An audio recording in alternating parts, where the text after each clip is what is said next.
po ngayon is about the temple of God. Ano ba yung temple of God o yung tahanan ng Diyos? Pag sinabing temple po of God, tahanan ng Diyos. Yan. Buksan natin ang ating Bible po, kung may Bible kayong dala, doon sa Ephesians chapter 2, verse 19. Mapapasin nyo po, palagian yung Bible po yung ating binubuksan. Kasi po, wala akong pwedeng sabihin sa inyo except yun naman po ng Biblia. Pero kung magbubulahan tayo, magkukwentuhan, okay lang din. Pero ang mahalaga po, tayo mismo, mabasa natin yung nakasulat sa Biblia. Kasi po, ako'y naniniwala.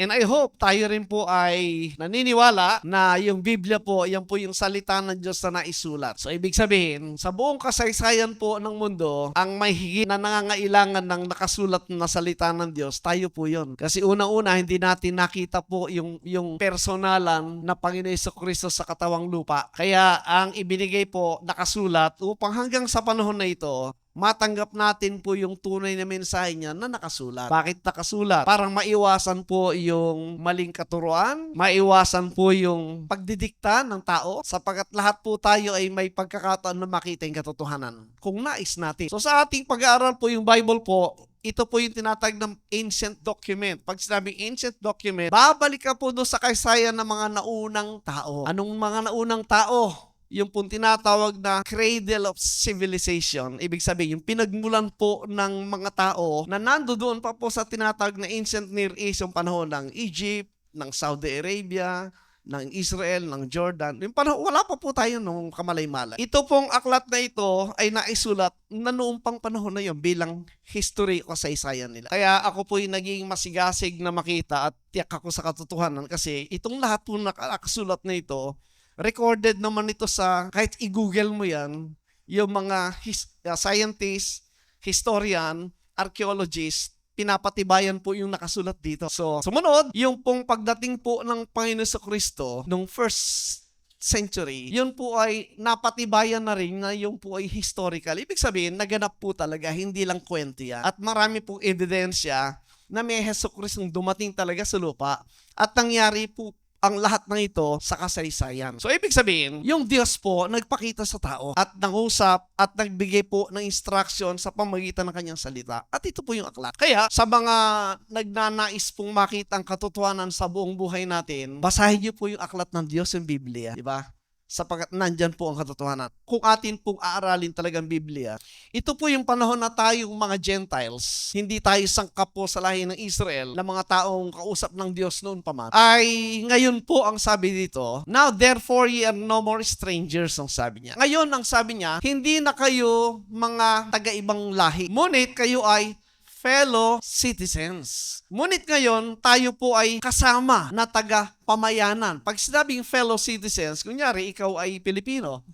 Marami nangangarap gustong maging American citizen.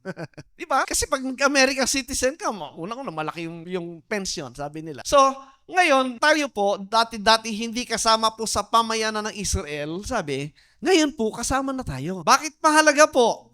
Sa Bible po kasi, ang pinagpala ng Diyos po, yung Israel sa lumang tipan, nasa kanila po yung kamay ng Diyos. Pero dito pinapaniwalag ni Apostol Pablo na yung dating kalagayan ng Israel, kasama na po tayo kung tayo ay nakikristo. Right? With the saints and of the, sabi niya, household of God. Pag sinabing household of God, ano ibig sabihin? Kapamilya. Sa pamilya, nandun ang mag-asawa, nandun ang mga anak, nandun yung mga kasama, sa buong tahanan, kasama na tayo na dati-rati ay hindi. Yeah. Next verse po sa 20. At ito po yung maganda nun. Ang sabi, and are built upon the foundation of the apostles and prophets. At tayo nga ay naitayo sa pundasyon ng mga apostol at ng mga propeta. Bakit mahalaga po yung apostol at propeta? Ang mga propeta po, sila po yung binibigyan ng mensahe ng Diyos sa lumang tipan upang ipahayag sa mga tao. Dahil unang-una, wala pa pong buong kasulatan nun. Naghihintay ka na lang na mensahe ng Diyos mula sa mga propeta.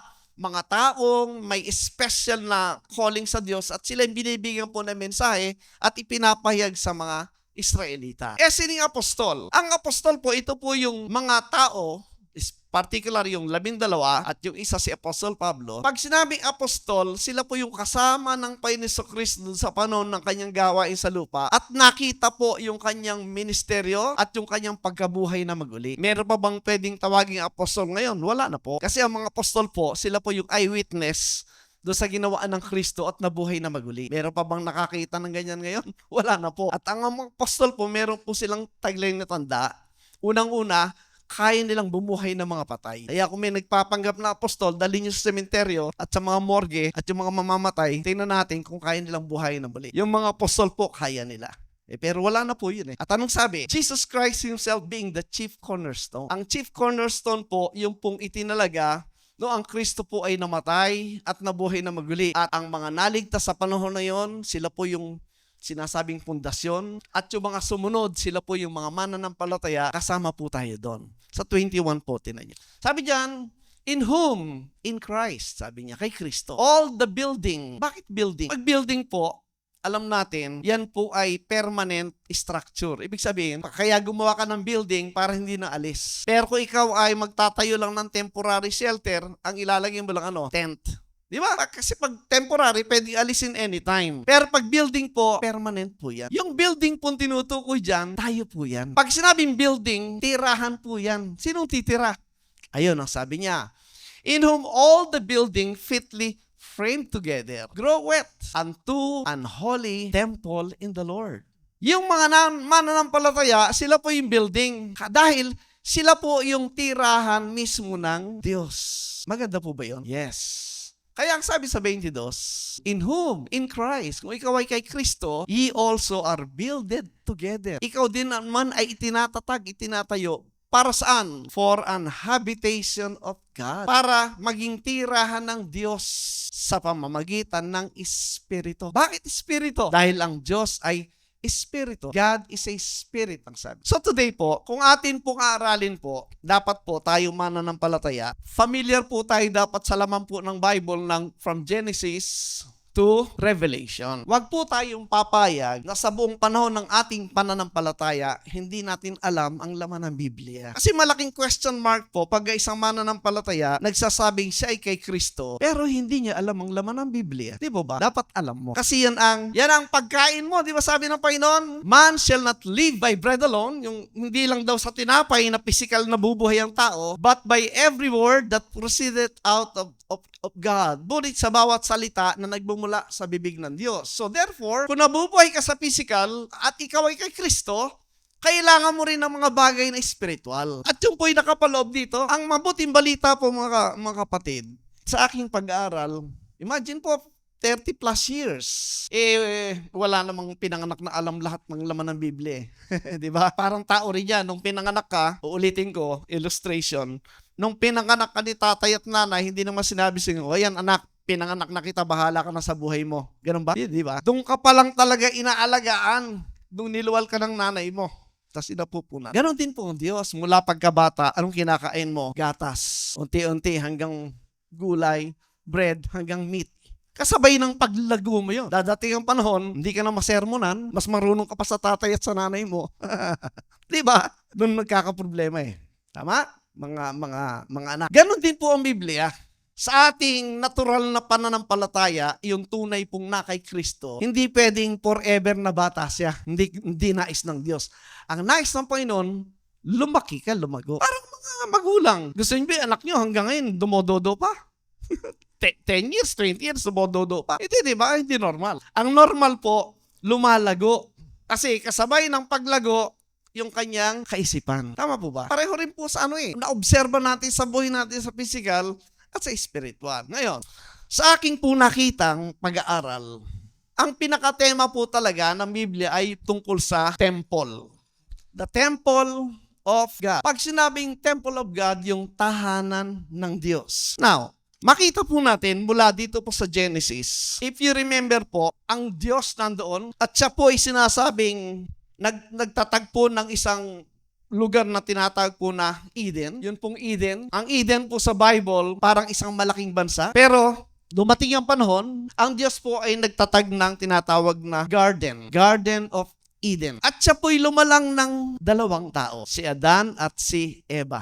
Tama? Familiar tayo doon. Anong ginawa? Si Eva at si Adan, sila po'y inilagay dito sa Garden of Eden. Ano pong dahilan bakit inilagay si Adam at si Eve doon sa Garden of Eden? Basahin po natin yung Genesis chapter 2 verse 15. And the Lord God took the man and put him into the Garden of Eden to what?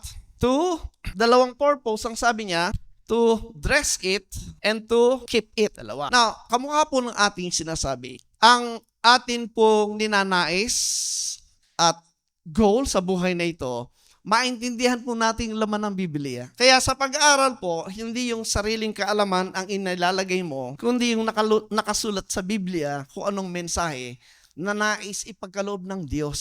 Hindi po tayo pwedeng gumawa ng sarili natin, kaya marami pong reliyong lumalabas at paniniwalang hidwa at maraming nabibrainwash kasi hindi inaaral.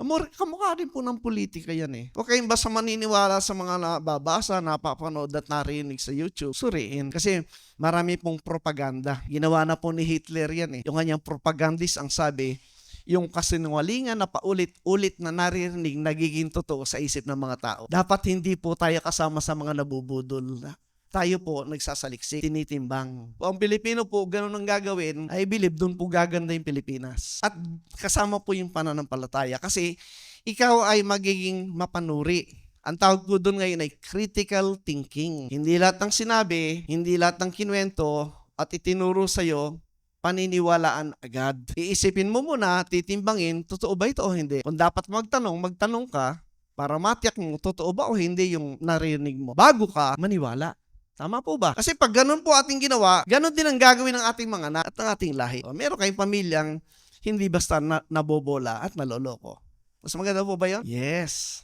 Yeah. So ito po yung panimula. Bakit nila lang si Eva at si Adan? Sapagat sila po'y pinagtiwalaan ng garden to keep it and to dress it. Pag sinabi pong dress, wala po tayong time dyan makita lahat. Yung dress po dyan, ang ibig sabihin po niyan ay connected po yan sa salitang minister or service for worship. Yan. Sabi niya, Adan, kasama si Eva po doon, kayo ang pinagtiwalaan ko sa garden na yan upang ito'y palaguin, upang magkaroon ng tamang paglilingkod sa Diyos, upang ang tao ay sumamba. Okay. Ito po yung trabaho ng mga priest. Yan po ang trabaho ng mga priest na ating makita po prominent yan sa panahon ni Moses. Yung pong salitang to keep it, ang sabi niya, ito naman po ay mayroong koneksyon sa kanyang gawain upang ito ay bantayan, to guard it, and to protect. Ito'y ingatan. At trabaho po yan ng king. Kaya, sa panimula po,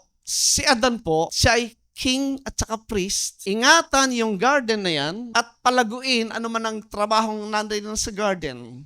At ang tawag po ay king and priest. Alright. Ngayon, ang sabi kasi na iba, garden, ginawang literal na, ang garden, sa ating isipan po pag sinabing garden, ano ibig sabihin? Di ba tinataniman at naghahanap ng maraming bunga? Tama? Yun po yung kaisipan ng tao. Pero kung ating titingnan po yung kabuuan sa relasyon at naisin ng Diyos, hindi po yun. Ang ibinigay na garden po na tinutukoy ay larawan po ng isang lugar ng pananambahan at pag-offer po ng sacrifice. Hindi po ba? Nung nag-alay si Abel at si Cain, ano pong inalay nila?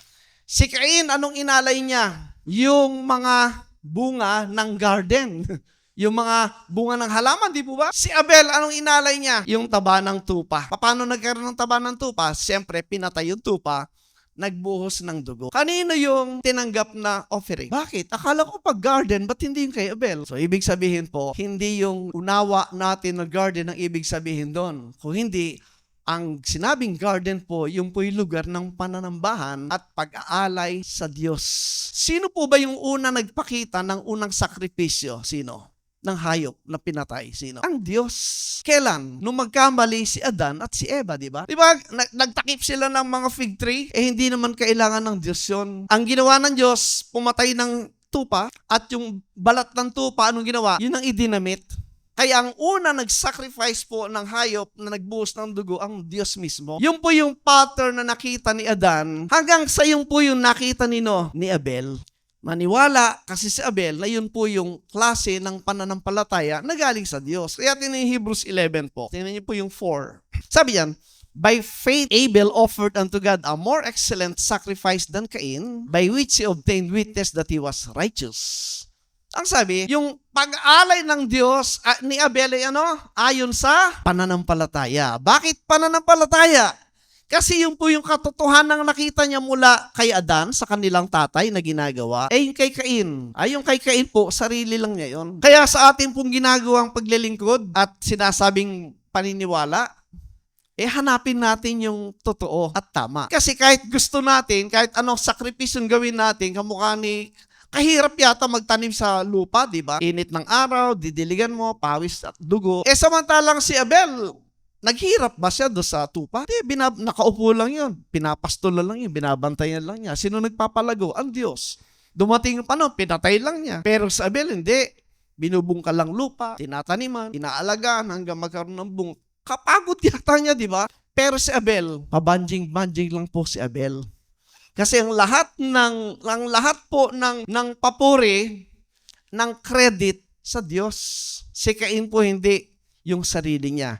Hindi tinanggap ng Diyos. Correct? So, in short, ang layunin ng Diyos ay itong relasyon ng Diyos at sa kanyang garden. Alam niyo po ba? Ito po yung unang temple. Pansinin niyo. Hindi ba nagkamali si Adan at si Eva? Anong naging kadalahanan ngayon? Anong naging resulta ng pagkakamali nila? Tingnan niyo po yung Genesis 3:22 hanggang 24 po, tingnan niyo. And the Lord God said, Behold, the man is become as one of us, and to know good and evil. And now lest he put forth his hand and take also of the tree of life and eat and live forever. Okay. Sabi niyan, yung tao parang kamukha na natin, alam na yung mabuti at masama. Alright? Teka muna, baka kumuha sila ng tree of life at kumain, hindi na mamatay. Ano sabi ng 23? Therefore, the Lord God sent him forth from the Garden of Eden to till the ground from whence he was taken. Verse 24. So he drove out the man, and he placed at the east of the Garden of Eden cherubims, and a flaming sword which turned every way to keep the way of the tree of life. So what happened? Anong nangyari? Wala nang nakapasok mula dito sa napunta si Eva at si Adan, nailagay dito sa labas si Eve at Adam. Wala na silang access dun sa garden na yon, right? So, ibig sabihin po, mula sa panahon na yon, na wala nang access ang tao dito sa tinatag na Holy of Holies. Nagkaroon ng barrier ang Diyos at ang tao. Ngayon, ngunit sa panahon na yan, dahil nga nagkaroon ng restitution dahil sa sakripisyong ginawa ng Diyos, sila pa rin po yung binilang na holy seed o yung lahi na hinirang ng Diyos upang ganapin pa rin po yung position bilang priest at saka king. Pag sinabi pong priest, ano ibig sabihin? Anong trabaho ng priest? Sila po yung namamagitan sa Diyos at sa tao. Pag sinabing priest, merong mensahe ang Diyos, yung priest ang nagsasabi sa tao. Yun namang mga tao, para pumaroon sa Diyos, dadaan sa priest. At inilalapit ng priest yung mga tao sa Diyos. So, ibig sabihin, siya yung namamagitan. Ganon din po sa panahon na yon. Yung pamilya ni Eva, ni Adan, sila po yung may function o trabaho ng priest and king. Iniingatan din po yan. At sila yung namamagitan between man and God. Sila. Yung lahi niyan, mula kanino? Mula kay Adan, sino sumunod? Kay Noah, kay Seth, hanggang kay Abraham po yan, yung lahi na yan. Hanggang dumating po sa panahon ni Moses. Yan. Pagdating po sa panahon ni Moses, inutusan siyang yung house of God, yung tabernacle or temple, itayo na niya. At paano bang ginawa ni Moses po yung tabernacle o temple? Doon po tayo sa Hebrews chapter 8. Doon po tayo sa verse 5 po. Who served unto the example and shadow of heavenly things, as Moses was admonished of God when he was about to make the tabernacle, for see, saith he, that thou make all things according to the pattern shewed to thee in the mount. Kung naalala nyo po, mula sa Egypt, di ba? Tinawag ang bansang Israel, lumabas sa Egypt. At dinala doon sa Mount Sinai. At doon nila tinanggap yung kanilang mensahe mula sa Diyos at pagtatalaga po ng kanilang relasyon bilang husband at wife. Kasi covenant Ang isang kasalan po, covenant yan. Tatanggapin mo yung kanyang sinabi at doon kayong magkakasundo at magpapailalim ka sa kapangyarihan ng iyong husband. Sabi yan. Nangyari po yun doon sa Mount Sinai. Nang 3 beses na sinabi ng Diyos, tatanggapin nyo ba yung aking sinabi? 3 beses din nilang sinabing, yes, lahat ng sinabi mo, Panginoon, tatanggapin namin at magiging faithful kami. Kaya doon, sabi ng Diyos, Moses, itayo mo na yung tabernacle. Anong pinakita ng Diyos? Ganito po yun. Kaya nung tinayo po yung tabernacle, ito pong ating makikita.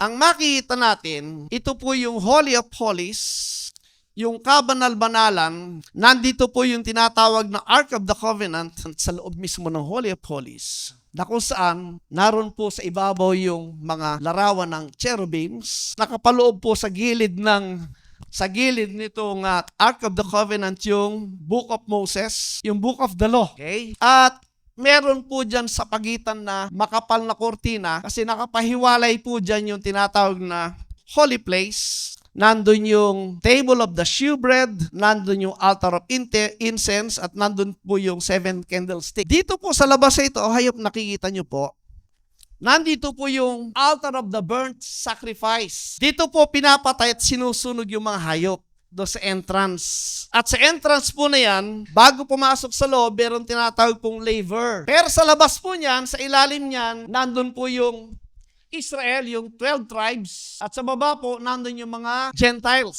So sa tabernacle po, yung kabanal-banalan, tapos yung holy place, tapos merong laver o tubig, tapos yung entrance, nandun po yung altar of their sacrifice, tapos nandun po sa labas yung mga Israelita, yung 12 tribes, at doon sa malayo, nandun po yung mga Gentiles, yung mga strangers, yung foreigners, kamukha natin. Kaya lang, malayo po sila. Ngayon po, pansinin nyo. Ito pong ginawa ni Moses, pattern po yan dito. Sa kalagayan ni Adam at ni Eve sa panahon na wala pa yan. Ngayon, pansinin po nyo. Sa entrance po, nandun yung sakripisyo ng mga hayop. Ano pong larawan nun? Larawan po yun ng Kalbaryo ng ating Panginoon Kristo, yung pong cross. So saan po nangyari yung sacrifice? Ano ibig sabihin? Walang pwedeng pumasok dito sa tabernacle kung hindi dadaan dun sa cross.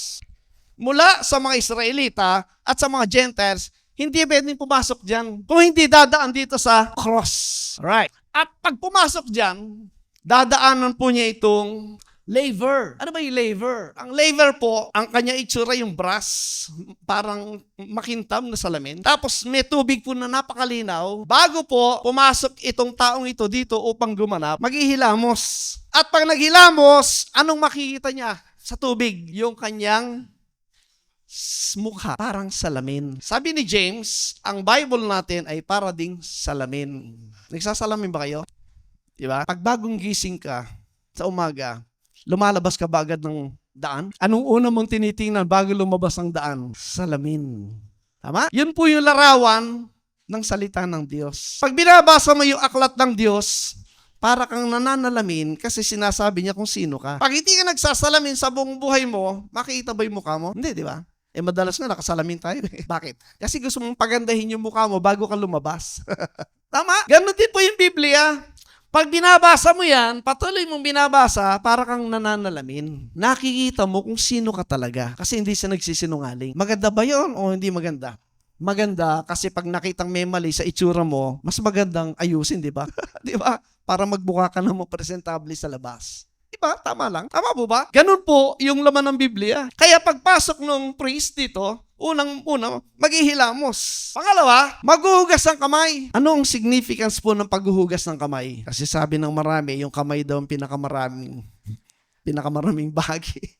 Kaya mag-alcohol kayo palagi. Diba? Pagkatapos, maghuhugas ng paa. Bakit? Kasi kung saan nakarating yung buhay natin dahil sa ating paa. Tama?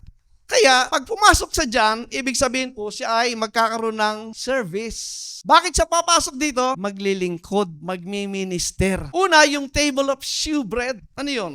Yun po ay bibigay unawa na nagsusupply ng lahat ng pangailangan natin, ang Diyos.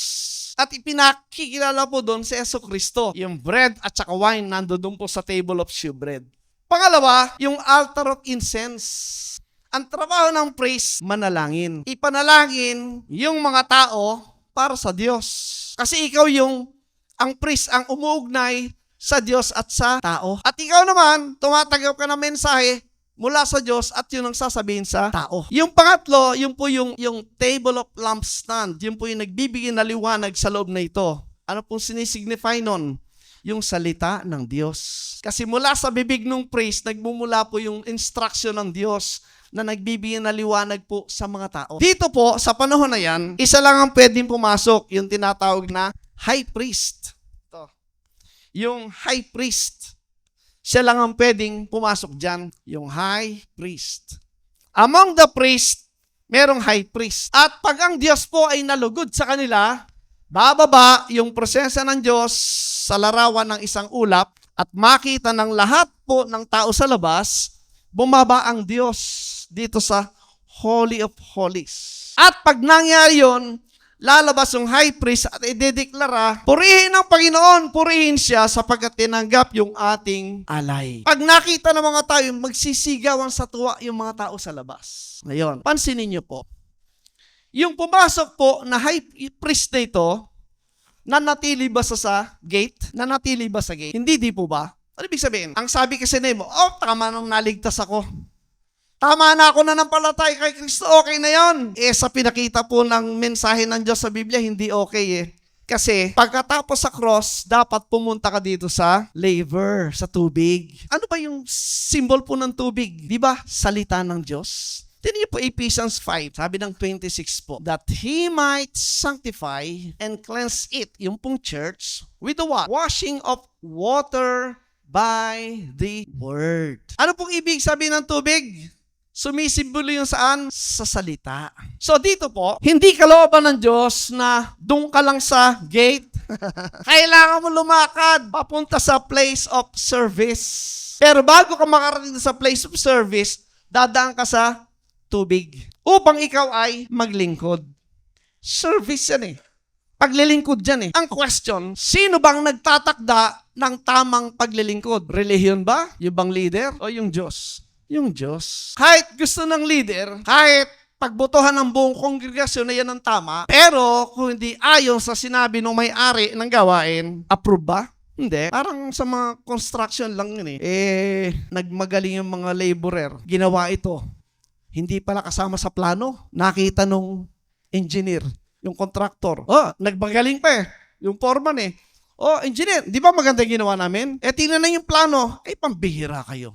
Sinira niyo yung materyales. Hindi dapat nakalagay niya, dapat dun yan. Anong ginawa? Pinabagbag. Ano ang consequence? Waste of time, waste of money, kasi maganda sa tingin nila yung ginawa, pero doon sa contractor, dahil may plano siya, mali. Tama? Ganon din po ito.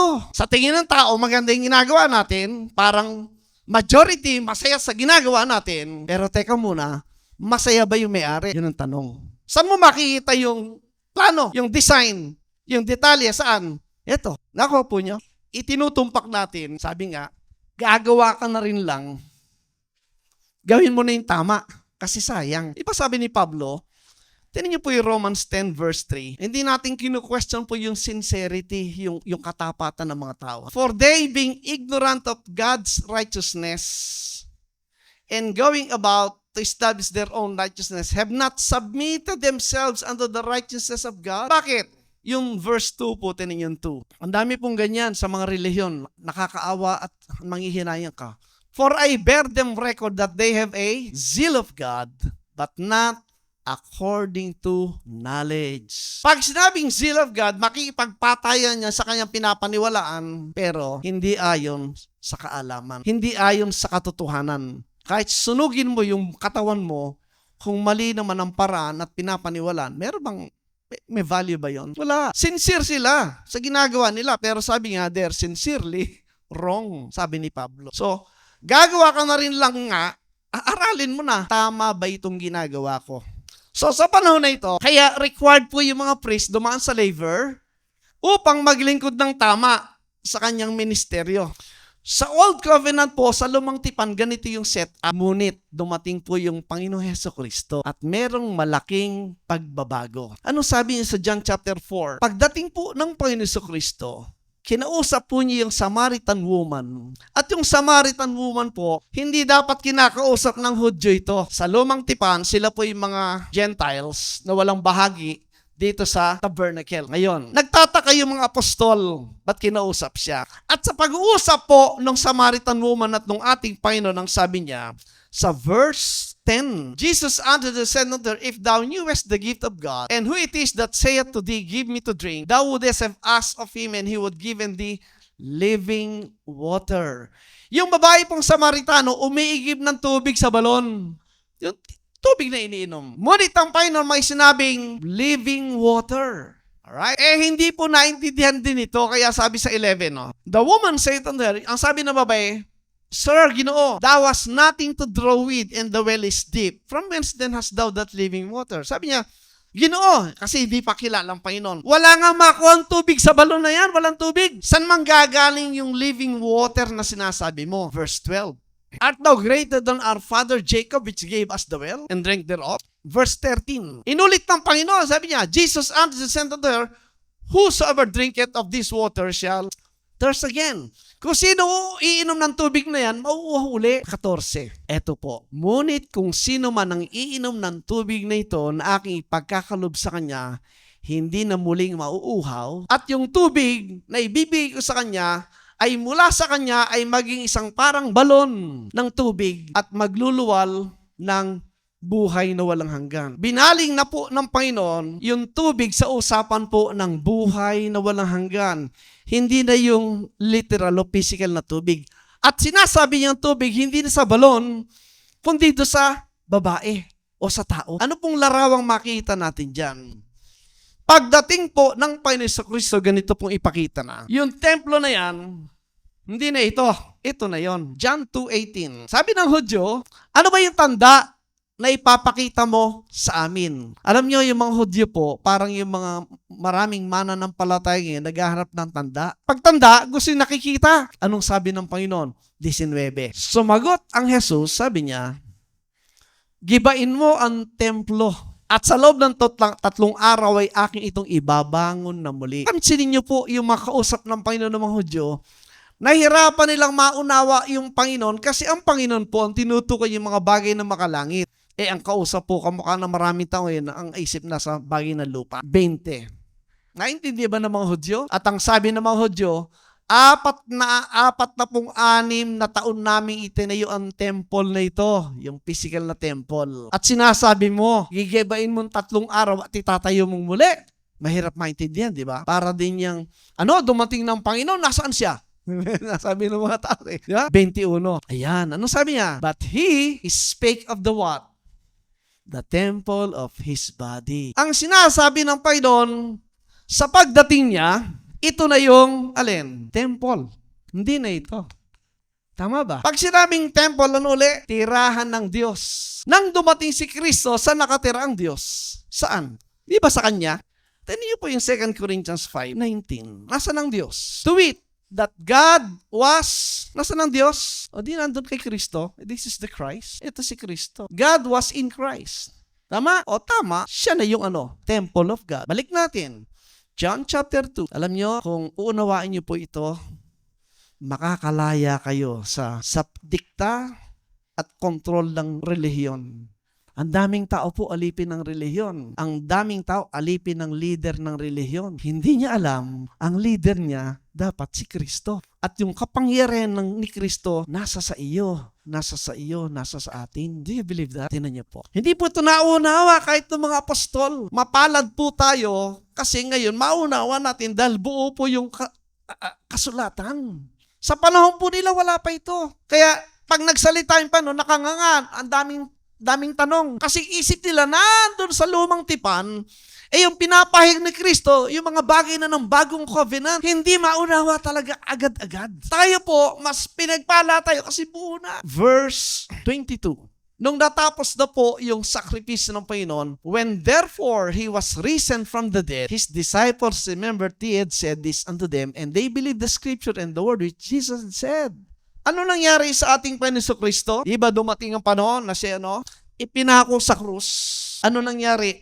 Pinako, namatay, inilibing, at nabuhay na mag-uli. Tama? Yung resurrected Christ ngayon, ano nangyari? Kung ikaw ay nanampalataya kay Kristo ngayon, ano ka? Basahin po natin noong unang Korinto 3:16. Know ye not that ye, mga mananampalataya, are the what? The temple of God. And that the Spirit of God dwelleth. Nasaan ang Diyos ngayon? Ganon din. Kung nanampalataya ito kay Kristo, ano nangyari sa taong ito? Nasaan ang Diyos ngayon? Malayo ba o nasa iyo? Nakananahan ng Diyos diyan. Therefore, ikaw ang ano? Ikaw ang temple of God. Isa lang ba yan? Hindi, marami. Bawat mananampalataya ay ano? Templo ng Diyos. Tama. John 14 verse 1 to 3. Tingnan niyo po maigito mga kapatid. Ako po nung aking matagal ko nababasa yan, pero hindi ko makuha yung pinakabuod ng mensahe. Until inuulit-ulit at lumalim yung unawa, blessed ka talaga pala. Sabi ng Panginoon sa mga apostol, huwag magulumihanan ang inyong mga puso. Bakit? Sa panahon po na yung kamukha ng pinagkukwentuhan natin, hindi mo pwede ikumpara yung suffering nila nung panahon na yon. Bakit? Kasi nung panahon na yon, pag ikaw ay kay Kristo, ay pahihirapan ka ng mga nasa gobyerno. Sinong nasa gobyerno? Yung leader ng Hudyo, kasama yung emperor ng Rome. Pagkalabang kanila, anong mawawala sa'yo? Buhay at lahat ari-arian, pati mahal mo sa buhay, wala ka talaga. Ngayon, ganun ba? Hindi pwedeng mangyari ngayon yun. May problema tayong lahat. Meron ba kayong problema? Meron. Sabi nga, nung narinig ko ang problema, pag may solusyon, hanapin mo yung solusyon. Pero pag walang solusyon, bahala na yung Panginoon. Wala ka solusyon ibigay mo sa Panginoon yun. Pero hindi ka mukha ng problema nila nun. Verse 2. In my Father's house, sa tahanan ng aking ama ay maraming ano? Ano yung mansion? Kasi nung ako po'y nasa dispensational futurist, ang isip namin nun, sa langit, marami kang mansion. Ang tanong ko nun, paano yung, kunyari, may asawa ka, hiwalay ba kayo ng bahay? May anak ka, ang sagot, syempre, kanya-kanya kayong mansion Gaano kalawang ba yung mansion? Sinong kasama mo nakatira sa mansion? Di wala, ikaw lang. Kalungkot naman, nag-iisa ka sa mansion. Kaya sabi tuloy ng mga sexy, alam niyo yung mga sexy? Hindi na kami umaasa sa langit. Kasi ang sabi sa Bible namin, in my Father's house are many rooms. Kasi literal. Kasi daw, ganyan talaga yung mga bata, hayaan nyo sila. Naalala ko yung mga anak ko noon, nadadapa, takbo ng takbo, hayaan mo lang, masasanay din mga yan. Until such time, maupo na sila dyan. Balik natin. Sabi kasi nila sa Bible ng mga sexy, yung langit, parang isang bahay. Sa isang bahay, maraming kwarto. Oo nga naman. Kaya yung nasa langit lang, yun lang 144,000, puno na. Kaya yung mga sexy, sa lupa lang talaga tayo. Malayo. Ganon din yung mga dispensationalists. Mali. Yung sinasabing mansions po, ano ba yung Father's house? Pagbahay ng Ama, ano ibig sabihin? Doon siya nakatira. Tama po ba? O sa tahanan ng aking Ama ay maraming mansion. Sino nakatira sa mansion? O di yung Ama, yan Tama? Gaano katotoo yun? O sa 23, tingnan mo, baba mo dyan. Na yung mga mansion dyan, yung mga mananampalataya, sa pa nakatira yung Ama? At si Kristo. Yan. Anong sabi? Jesus answered and said unto him, if a man love me, he will keep my words. And my Father will love him. And we, Father, and the Lord Jesus Christ, will come unto him and make our abode with him. Saan nakatira yung Ama? Saan nakatira? Building ba yan? Sino? Yung tao na minahal at tinanggap yung kanyang alin? Mga salita. Ayun ang nakalagay yun. So yung mansion, literal ba yun? Yung mansion, yung mga taong tumanggap sa salita ni Kristo. Yung mananampalataya kay Kristo, nanaan sa kanila yung Diyos. Tumpak ba? Sino nagsabi niyan? Si Yesu Kristo. Ganyan din ba yung sabi ni Pablo? Tinan niyo po, unang Korinto 3:16. Kaya ito yung sabi po ni Apostol Pablo, na apostol, itinaga para sa atin. Hindi niyo ba alam, sabi niya, na kayo, mga mananampalataya, ang templo ng Diyos. At ang Espiritu ng Diyos ay naninirahan sa inyo. Tama po ba? Ano yung larawan? Pinakita po ni Kristo nang dumating siya. Destroy this temple. Hindi yung building, kundi yung kanyang katawan. Destroy this temple and in 3 days I will raise it up. Ano yung templo? Yung kanyang katawan. Bakit? Kasi naroon ang Diyos. Nung siya po yung namatay at nabuhay na maguli, ano pong sabi niya? Tingnan po yung John chapter 12:24. Verily, verily, I say unto you, except a corn of wheat fall into the ground and die, it abideth alone. But if it die, it bringeth forth much fruit. Pansinin niyo, sa buong lumang tipan, wala pong ganito. Isa lang ang templo ng Diyos sa panahon na yun na nasa Jerusalem at physical lahat yan. Right? Pero nang dumating yung Kristo, sinabi niya, gibain niyo ang templong ito at sa ikatlong araw, ay ibabangong muli. Nung nangyari po yung kanyang sakripisyo, yung templo na yan, ano nangyari? Multiply, kamukha ng sinasabi yung corn. Pag nagtanim ka ng isang buto, magkakaroon ng uusbong bagong halaman at mamumunga na marami at dumadami yung corn. Ganito rin po ito. Nung siya po ay namatay at nabuhay na maguli, parang halaman, namunga ng marami, ang bawat mananampalataya naging sa panahon po ng Kristo, hindi na pwede mangyari po yung persecution ng Antichrist. Bakit? Mahihilo siya kasi yung templo ng Diyos, iisa ba? O nagkalat sa buong mundo? Nagkalat. Pwede mo bang ibalik uli yung panahon ng Antikristo? Wala. Hindi naintindihan po na maraming katuroang ito. Kaya ang maraming tao po na brainwash, kabilang ang tunay na iglesia. Pag hindi ka umanib sa amin, hindi ka maliligtas. Brainwashing po yun. Ang ibig sabihin iglesia niya, ang templo ng Diyos, itong building. Kaya sa building na ito, dito kayo mananalangin, dito kayo mamamanata, itong building na dito yung ilalagak ang lahat ng inyong pera. Palaguin natin ang building na payamanin natin kasi itong bahay ng Diyos. Kaya yung mga tao ipagpapatayan ng reliyon kasi ang sabi ang Diyos nandun sa kanilang templo. Diba ganyan ang mga relihiyon? Mali. Ang templo ng Diyos, bawat mananampalataya. Makokontrol mo ba sila? No. Yun po yung New Covenant. At sa templo ng Diyos, sino yung high priest? Hebrews 8:1 po, tinan niyo. Now of the things which have spoken, this is the sum. Ito po yung conclusion ng lahat ng patungkol sa pananampalataya. Yung pinakabuod po ng katotohanan na pinapaniwalaan ng tao, ito. We have. Pag sinabing we have po, hindi future yan. Present possession. We have such an high priest. Sa temple po, merong high priest. Dito sa temple, na dala ni Kristo, sinong high priest? Si Jesus Christ. Tama? Sino yung priest? Ikaw. Kaya ang tawag po sa bawat pananampalataya, alam nyo kung ano? Revelation 1:6 po, tinan niyo. Kung ikaw ay kay Kristo, ito ang title mo. Anong tawag sa'yo? You are now what? Kings and priests. Pareho. Anong utos kay Adan at Eva? To dress the garden and to keep it. Ano yung dress? To minister. For the service, for worship. Ano yung keep it? Proteksyonan, bantayan, yung holiness, yung perfection, yung purity ng temple. Ngayon, sino yung kings and priests? Sino yung temple of God? Bakit naging temple of God? Kasi ngayon, ang Diyos nananaan sa mananampalataya. Sino yan? Si Kristo. So, nasa iyo ang Diyos. Nasa iyo yung high priest. Sino yung priest? Di ikaw. Ano ang trabaho mo? Bantayan yan at trabahuhin yan. Kaya, hindi tama na ako maligtas. Tama na ako sa gate. Ayaw mo pumasok doon? Wag. Kung talagang naintindihan mo yung kabutihan ni Kristo, abay pambihira. Hahanapin mo siya. Kikilalanin mo siya. Pupurihin mo siya. Pasasalamatan mo siya. Hindi lang ikaw. Yun ding asawa mo o mapapangasawa mo at yung magiging anak ninyo. Ang purpose kung bakit ka mag-aasawa is to build a priestly family upang maglingkod sa Diyos sa katawang lupa na ito. Mag-asawa, mga anak, hanggang kaapu-apuhan, naririto kayo as priest, nag-i-invite sa mga tao pumasok sa kingdom of God. Yun po yung essence ng faith. Huwag nating dayain ang sarili na natin na tamang nagsimba ka na, bahala na. No. Active, buhay, may power sa'yo ang katotohanan. You are acting on what you believe. Hindi ka atheist. Hindi ka idolatrous people. Hindi ka hypocrite. Totoo ka na mananampalataya. Totoo ang Diyos na sa'yo. Totoong may ginagawa ang Diyos sa buhay mo.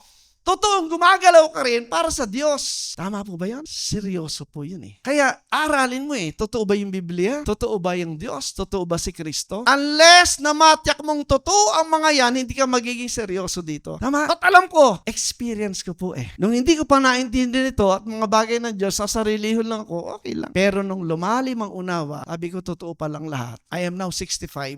Nagbibilangan na kami ni Pastor Boyet. And I would like po to end my life knowing these things at maipasa sa marami. And this is for all of us. Kasi kung hindi totoo to, ano ginagawa natin dito?